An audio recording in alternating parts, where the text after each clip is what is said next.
resensi. Istilah resensi asalna tina basa Belanda nyaeta resenti, serapan tina basa Latin nyaeta resensio, resenker jeung repider. Nu hartina nepikeun atawa nyaritakeun deui.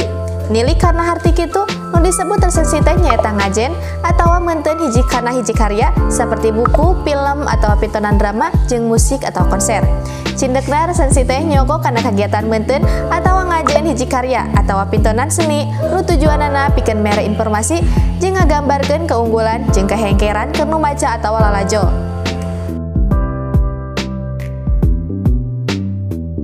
Struktur resensi. Nili kana wangunna biasana resensi teh miboga 4 struktur. Nu kahiji identitas karya. Identitas karya biasana nataan identitas utama hiji karya. Dina resensi film ditataan judul film, sutradara, produser, tahun rilis, aktor jeung saterusna. Nu kadua ringkesan carita. Dina resensi buku ieu bagian eusina ngaguar ringkesan eusi buku, biasana ditataan unggal bab. Cindekna dina bagian ieu teh nemberakeun eusi hiji karya. Nu katilu tilikan eusi. Nu nulis resensi kudu ngagambarkeun kapunjulan atawa konjolan jeung kahengkeran atawa kakurangan tina eusi karya anu diresensina. Nu kaopat bagian panutup. Bagian ieu mah eusina teh kacendekan tina eusi resensi.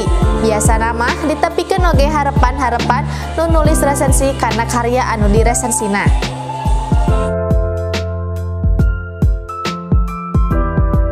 Lengkah ngaresensi buku. Nu kahiji, milih buku nu rek diresensi alus nama buku anu loba dibaca nyaeta bestseller. Nu kadua, maca kalayan gema tur imet buku nu rek diresensi. Carana bisa ku cara maca sababaraha balikan.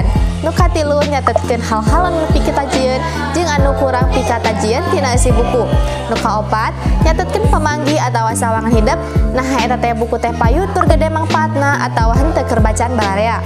Nu kalima, tuliskeun judul resensi ku cara nuliskeun identitas buku, judul, pangarang, pamadal atau penerbit, tahun medal, kandal buku, warna jilid, buku jeung jenis kertas. Nu kagenap, susunan raraga resensi anu rek ditulis, upama kieu jenis buku anu diresensi, naha fiksi atawa non fiksi.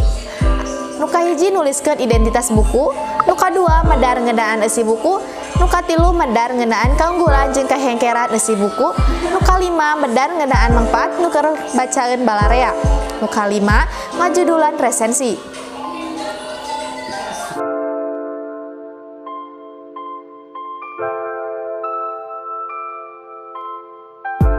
Nu kahiji lalajo film nu rek diresensi Singdaria, alus nama film anyar anu dilalajoan.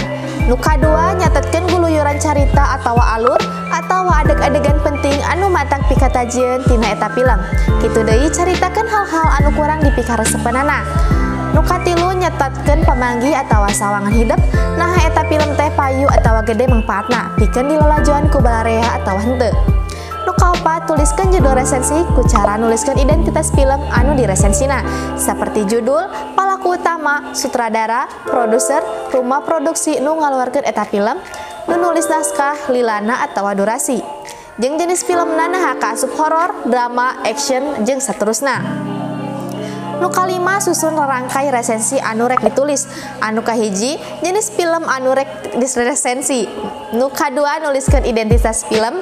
Nu katilu medar ngeunaan carita dina film ti mimiti galurna jeung tokoh-tokohna. Nu kaopat medar ngeunaan kaunggulan jeung kahengkeran film. Nu kalima medar ngeunaan mangpaat film keur lalajoaneun balarea. Nu kagenep ngajudulan resensi.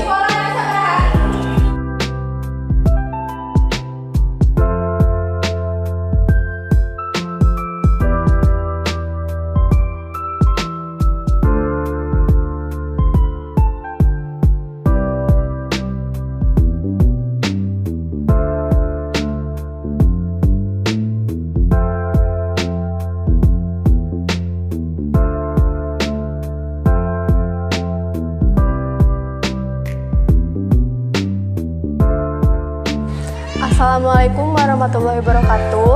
Tepangkeun wastapun Delia Aprilia.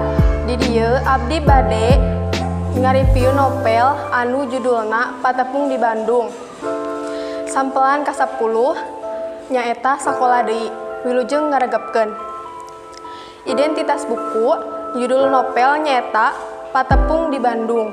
Kenging Taufik Faturrahman. Jumlah kaca 112 kaca. Cetakan ke-8 sasi Oktober 2018. Medalan Geger Sunten. Isi caritana nyaeta nyaritakeun Mang Mahmud anu ngajakan kondi nu rek nepungan tukang minyak anu ngaranna kabenerana Asep Dodoy.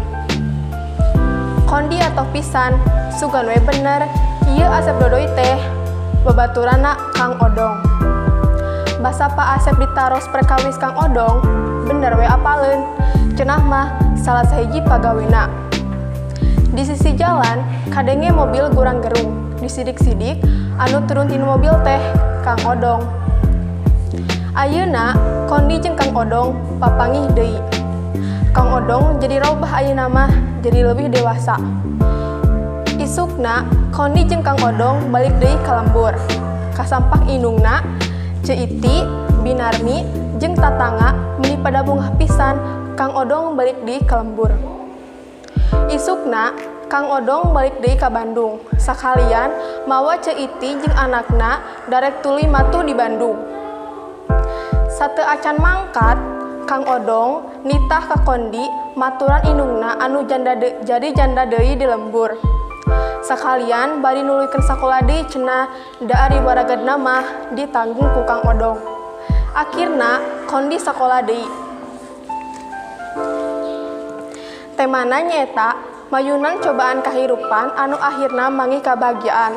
Tokohna nyaeta, tokoh jeung watakna nyaeta kondi bager henteu isinan Kang Odong hese dipapatahan gede ambek sareng tanggung jawab. Tokoh tambahanna nyaeta Mang Mahmud, Ceiti, Binarmi, Pak Asep Dodoy, anakna Tatangga. Terus alurna nyaeta alur merele. Latar tempatna di kontrakan Asep Dodoy sareng di imah emak. Latar waktuna isuk-isuk jeung peuting. Latar suasanana pika sediheun, pika bungaheun, pika runyaeun. Amanatna jadi jalma ulah pantang nyerah, kudu sumanget ngarah kacapai naon anu dipika hayang. Kaonjoyan di novel ieu teh nyaeta rame pisan sabab nyaritakeun dua tokoh nyaeta Kondi jeung Kang Odong anu mayunan kahirupan jeung neangan kabahagiaan ku sumanget jeung aya hikmahna keur anu maca. Kahengkerana nyaeta dina novel ieu teh seueur ngagunakeun bahasa Sunda anu kasar jeung bahasana aya anu sesah diucapkeun.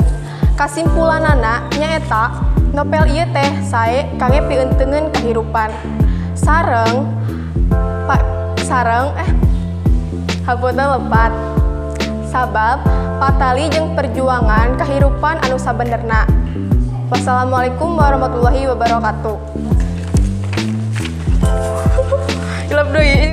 Shoes on, got up in the morning, cup of milk, let's rock and roll.